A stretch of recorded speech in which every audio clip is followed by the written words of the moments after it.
Good evening.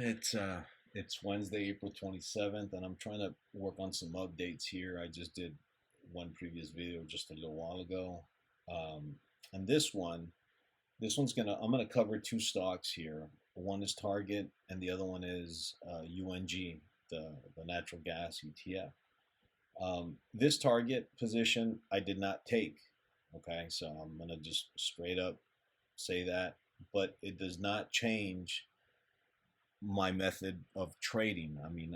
And this is the whole purpose of this video is to be able to take your signals and your trade. You got to have some kind of a plan, some type of a trading plan, uh, certain time frames that one likes to trade, or something. You got to formulate your charts a certain way to give you the best edge, because that's really what trading is. You want the best edge and the best execution for your trade, for your position, and maintaining, of course, and risk management and so forth. So that being said, with Target here, this was on February 21st, right? Um, I'm part of a chat community of some traders, real cool community. Um, and I also help students that outside of here. I don't advertise this because it's not something I make a living off of, but I like to help. And I am putting my time, so I do charge, right? If you guys are interested, my email, I believe it's in the bio page. I'll make sure to have it on there if anybody's interested in consulting, and I'll work with you with your schedule and so forth, right? So, I believe it was April 21st, and I noticed Target. It was close to the end of the session, and I think I had already committed to a position or two, and I don't like to trade too many positions at once, right? So I had to skip this one, but I did share it, right, in case someone wanted to take it or whatnot. And I noticed that this doji, or I'm sorry, this candle, this daily candle, that's what I was trying to say, this long wick here, right? This shadow or wick, price did come up that day and got shot back down, right? So this was something for me to keep eyes on, right? But again, I'm on the daily here, right? So then, if I go to the weekly, I mean, it was looking good, but of course, price did come down. So um, then I work over to the 4 hour, and this was on the 21st, right here. This candle here. Now I want to say these are my markers right here. Look, I'm gonna put it right here. There it is. And I think I had put something on Twitter a few hours ago, basically screenshots about this target analysis. Um, and so this is my trigger right here. These stops that I have, you know, they help me entering and exiting a trade. And I like trading. I like seeing the sentiment off the daily, and I like trading off the 4 hour, right? And I can narrow it down to like a 30-minute for like a pinpoint, accurate entry or exit. Sometimes a 15-minute, but I don't like to trade too small of a time frame because it's too noisy. Okay, so I saw this as it closed, so it triggered a sell, right? Now, for me, with the 4 hour, it's always good to like maybe wait another candle, and it was confirmed. But by then, I was already managing other positions, and I didn't take it. But I wanted to keep track of this, and at some point record and just kind of explain how something. I mean, you can still take swing trades in the environment that we're in right now. There's always going to be trades and setups that you can still swing trade. Just because we're in a very volatile, choppy environment right now doesn't mean that you just have to day trade and scalp. I'm not saying you can't either, right? So don't take it the wrong way. There's great day traders and scalpers out there that are killing it. That's just not my style. I always have something going on. The phone's going off. I've got businesses. So it's a little different, for me. So I can't. Usually, it doesn't go my way if I'm scalping and I get interrupted, my eyes get off the screen and so forth. So anyhow, this was my trigger right here, right? Then we go back to the daily, and again, it did trigger that following day on the 22nd, right? So the same type of trigger that I got in the 4 hour, I got in the daily. So that even gives more of a confirmation, right? Even though this little update here on the 25th here over the weekend, um, I mean, it had somewhat of a little bullish move, for the day.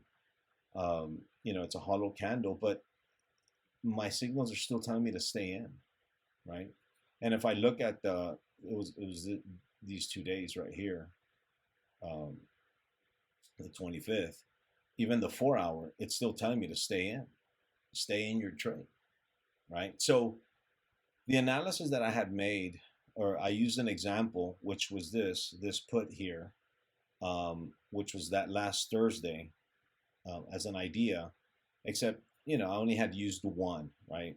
But today, I just kind of moved it to three, just, something conservative that, a beginner can handle. This trade would have been about $306 plus your commission. Let's say 308, $309. Um, this was the series of May 6th. It's on the put side, and it'll strike 230. So right now, as price closed today in Target, we would be holding $1,100. Just staying the course of this trade. Now, one can start scaling out, along the way, or just finally find a point, here at the 50 or so, and one could have just exited and maybe left a runner in case we do get another little drop tomorrow. So there's different things that you can do, right? But in essence, this is just want to explain that once, I mean, you have confirmation, stick to your guns and stick with it, and if you get away, if you're going to focus on like small little time frames while you're swinging, it's going to just mess with you, because there's a lot of chop within a 5 minute, time frame. If you go to that 4 hour, it's a lot smoother, and these little markers that I use, they keep me in. That's it. And here in the 4 hour, we just broke trend, right? So, I mean, we broke that uptrend, even though we, it was confirmed that the move is now to the downside.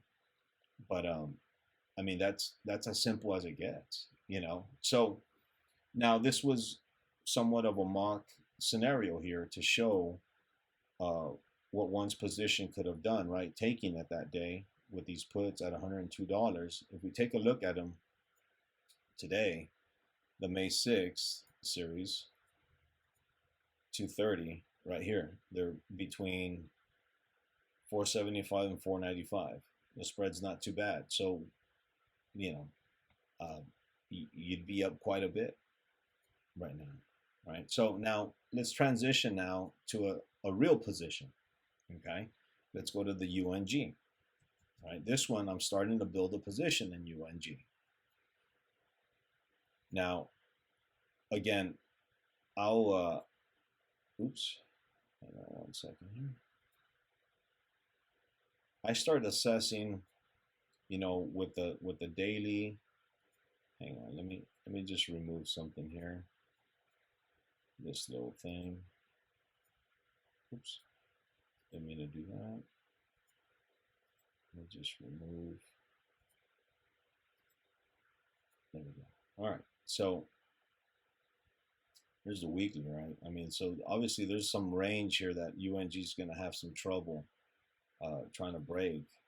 All right, so the daily, this was yesterday. I took the position yesterday or on Monday, and I exited yesterday, right? But I got back in today, right? Today I had confirmation here in the daily.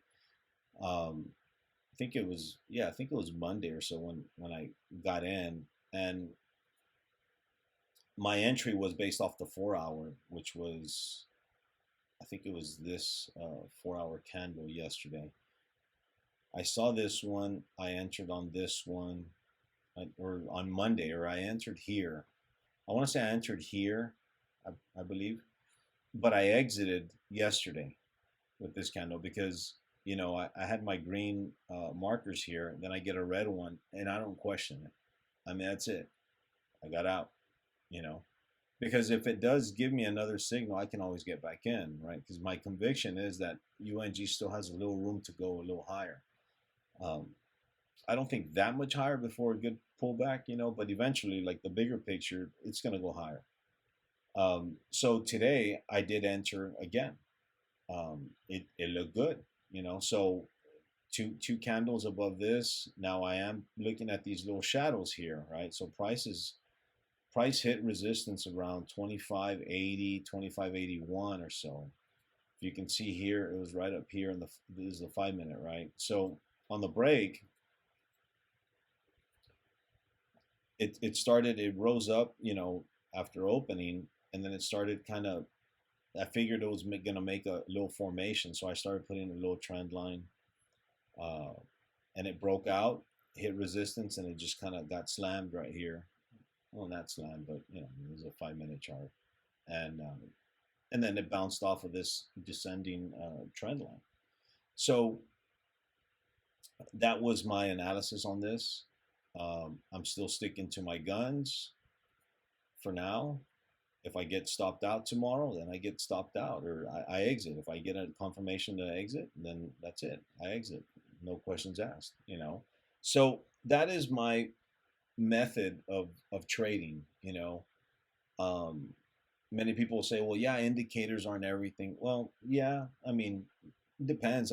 Everything's psychological. It's either you're going to act on indicators or you're going to start thinking and going off of hunches, and your stomach tells you this and so forth. But that, I mean, those are all guesses, you know. So what's price telling you, right?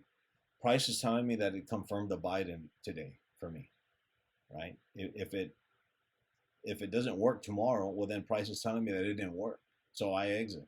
That's it. There's no guessing and waiting around, and maybe it's gonna go up because I think, and all that crap is just gonna, it's just gonna kill your account little by little. So you got to be able to act on something quick, right? And you notice price, even though I got exited here, right? This was my exit to get out yesterday. You know, price was still within that 820 cloud, you know, but you know, I don't care. I mean, I got my exit. I mean, that's it. You know, had I taken this position, and well, I'll let you guys in on a secret. I was trading, it's not a secret, right? But just something. I was trading UNG in February. It was somewhere around here, somewhere here, I believe. And I knew that it was going to have a big move. And this was it. Now, did I take it? No, I didn't, because I got occupied with other stocks, right? I was already busy trading some other stuff. You know, gold and tech and, you know, BTU and all these other ones that I just, you know, I mean, that's it. I just didn't, I forgot about UNG, you know, I mean, it's no big deal. But this was the move I was expecting, right? We had these little surges, pulled back, surged, pulled back. And what it was doing, it was charting its way, you know, price was charting itself. Now I did make money in February, but then I, you know, I just forgot it, you know, forgot about it. So, I mean, this would have been great gains. I wasn't trading it over here, but this would have been great, you know, gain, pull back, or take the short, you know, big move, sell, you know, buy again. I mean, this, if you would just stick with this, just compounding your gains, there's no telling what you could have made, right? So anyhow, just trying to stress to have a plan and and a and some kind of methodology right behind it, reading price and of course risk management and so forth. And right now, here's the position before I forget to, I don't know what that is, but so I'm up $83 so far, you know. um, yeah, so yeah, six contracts here. So um, yeah, little by little, I'm just building a position. So that's what I got. Um, Hope you guys enjoyed this one and hope it made sense. It's a little long. I'm at 15 minutes here, but it's a lot to cover, right? So anyway, you guys enjoyed it. Hit like, subscribe, you know, all that good stuff. And if you don't like it, well, you know, comment or something. I don't mind the interaction, and I'm always up to learning, from others as well. I don't know everything. I like learning from other traders as well. So anyhow, we'll catch you guys. Y'all be good, and let's see what happens.